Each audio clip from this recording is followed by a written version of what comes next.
Clarke Evans. I'm currently working on a personal photographic project, photographing World War II veterans and telling their stories. How did that come about? Your background is not in doing portrait photography of this nature.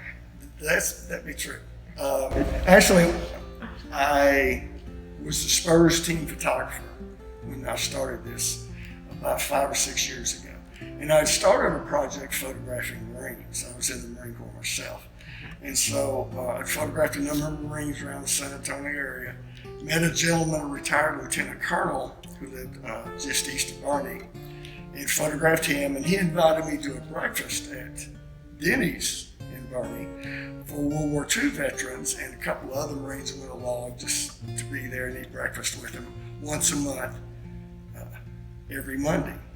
So I'd been going to the breakfast for about 6 or 8 months, and there were other World War II veterans there. There's a D-Day veteran, and there's several veterans from the Navy, and then several Marines. And I'd photographed the Marines that came to the breakfast. And I never really thought about photographing the other gentlemen that were there. And so one day, a gentleman sat down next to me. He was new to the breakfast, and he started telling me his story. And it was like a thunderbolt. I said, my gosh, I need to stop this and start photographing World War II veterans. And I turned to a retired Marine Lieutenant Colonel on my right, and I said, I'm in awe. And he shook his head and said, me too.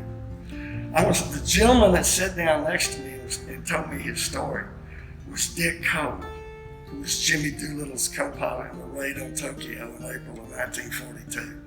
And I realized right then, this is the